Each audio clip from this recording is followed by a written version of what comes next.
Agriculture is the backbone of Assam's economy.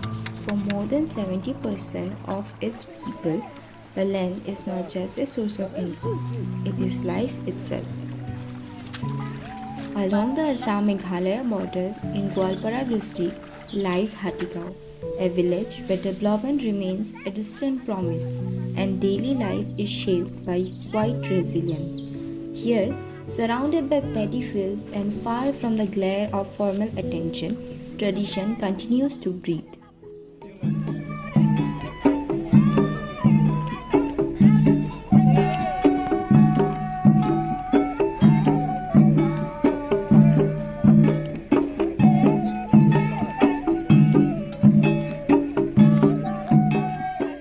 আমি দুইজন assistant commissioner Goalpara পশ্চিম সমজিলাৰ আহি আপোনালোকৰ মাজত উপস্থিত হৈছোঁ।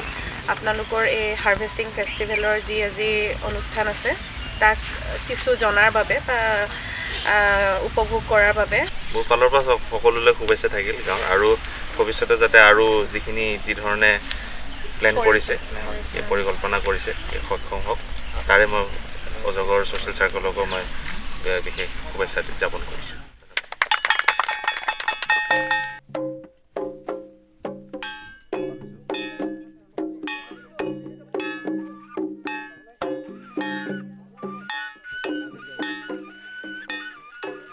At a time when traditional values are often said to be fading from Assamese society, the Rabha community of Hatigao chooses a different path. They practice, protect, and pass on their cultural identity consciously, collectively, and with pride.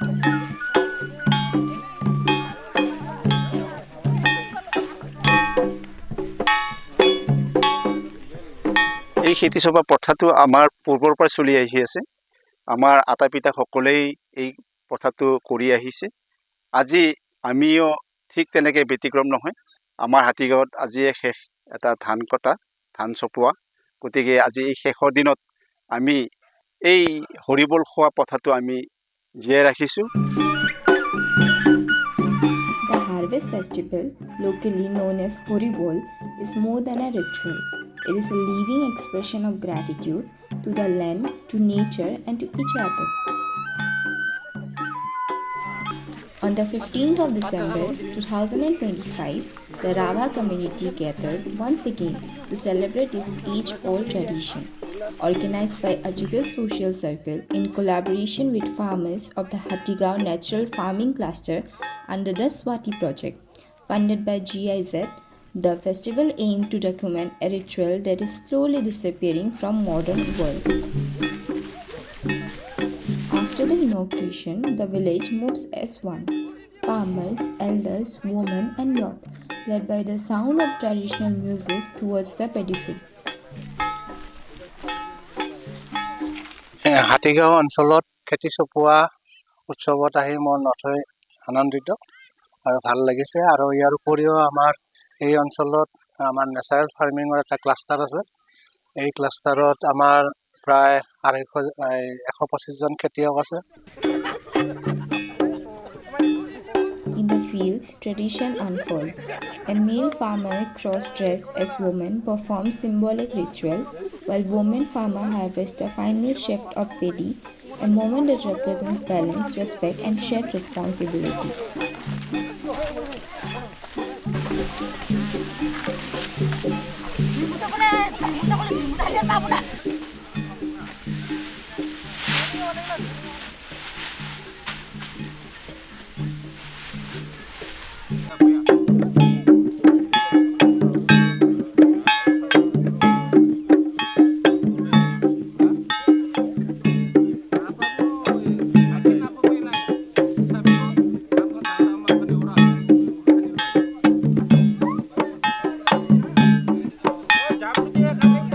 The taste of robab tenga, the seasonal pomelo, marks celebration, freshness, and the joy of completion.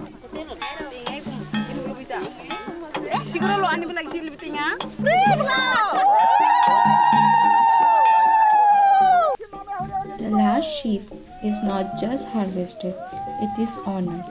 Carried with ceremony, it symbolizes shared labor and collective ownership of joy and hardship alike.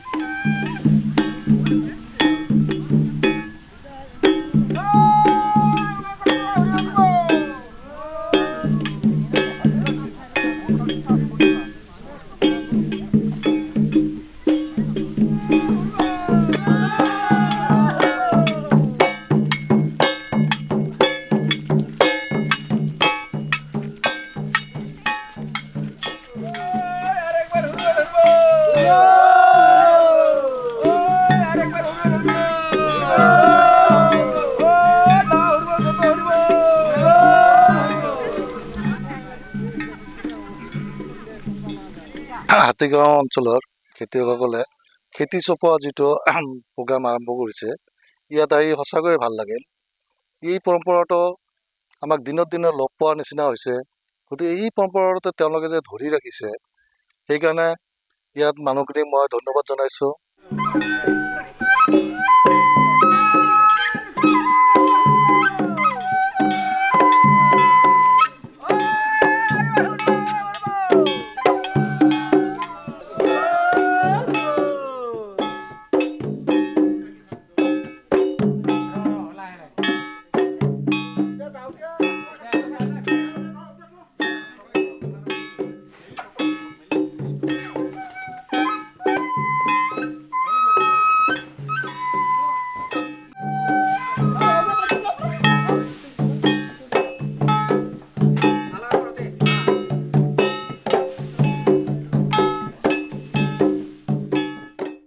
আমি আটা পিতাসকলৰ পৰা জানি আমি ধৰি ৰাখিছোঁ, এইটো লক্ষী পূজা বুলি আমি কৰোঁ। আৰু লক্ষী পূজাৰ হিচাপে আমি এটা মুৰ্গী তাত বলি দিয়া হয়। আৰু সেই বলিৰ জৰিয়তে আমাৰ উদূৰ ভৱিষ্যত যাতে আজি এই বছৰ যেনেধৰণৰ খেতি ভালে ধৰণৰ পাইছোঁ, ঠিক আৰু তাতকৈ যদি আমি ভালকৈ পাওঁ, তাকে আমি কামনা কৰি এই বলিটো দিয়া হয়।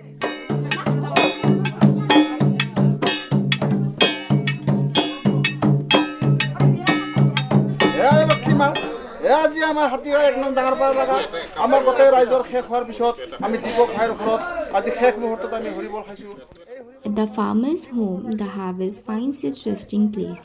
The village priest offers prayers to Goddess Lakshmi, seeking blessings for prosperity, abundance, and hope for the next agricultural season. আমি মাথা কাৰা মনুজ হয়তো কি ক'ব লাগে, কি ক'ব পাইছোঁ, হয়তো ইয়াত ক্ষমা কৰিব।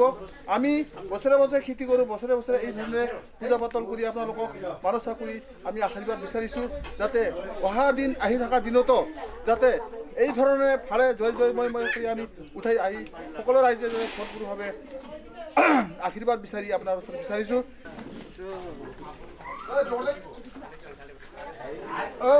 মা লক্ষ্মী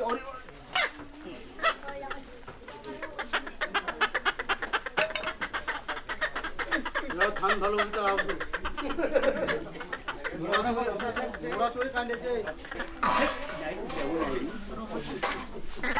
ভগৱান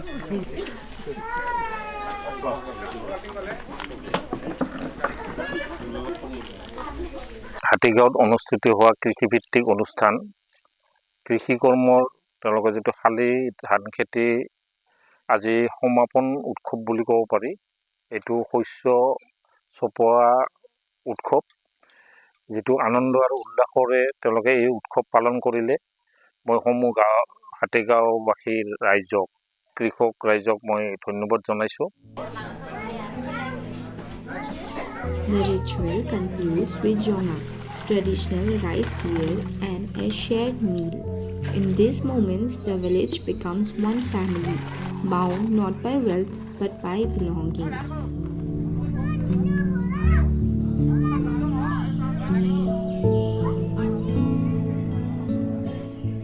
মই জগদীশ ব্ৰহ্ম এডিচি হিচাপে আহিছোঁ। আজি ইয়াত খুব ভাল লাগিছে। এইখন এৰিয়াটো আমাৰ ৰাভা সমাজে আমাৰ হৰিবল বুলি কয়, আৰু ইয়াতে আমাৰ নেচাৰেল ফাৰ্মিঙৰ ওপৰত ডিপেণ্ড কৰি বা ইক' টুৰিজিমৰ প্লেনিং কৰি আমাৰ এইখিনি জেগাত আজি নখোৱা পাতাৰ কাৰণে আমাৰ হাতীগাঁওবাসীক আৰু আমাৰ ডিপাৰ্টমেণ্টেল যিখিনি জইন কৰিছে, যেনেকৈ এগ্ৰিকালচাৰ আৰু এখেতৰ ছ'চাইটি বা এইখিনি গাঁৱৰ মানুহ চবকে মই শুভেচ্ছা জনাইছোঁ।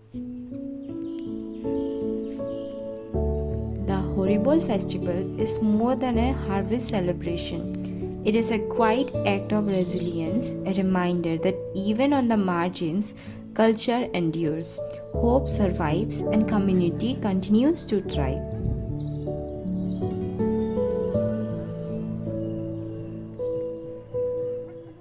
হাতীগাঁৱৰ ৰাইজে খেতি চপোৱাৰ পিছত সমূহীয়াভাৱে ভোজ-ভাতৰ আয়োজন কৰিছে। তেখেতসকলে সামূহিকভাৱে তেখেতসকলৰ যিটো পৰম্পৰাগত ব্যৱস্থা তাৰ যোগেদি উৎসৱ উদযাপন কৰিছে। লগতে তেখেতসকলে যিটো ৰং ৰহস্যৰে এসাঁজ খোৱাৰ ব্যৱস্থা কৰিছে, তাত উপস্থিত হৈ মই নথৈ সুখী হৈছোঁ।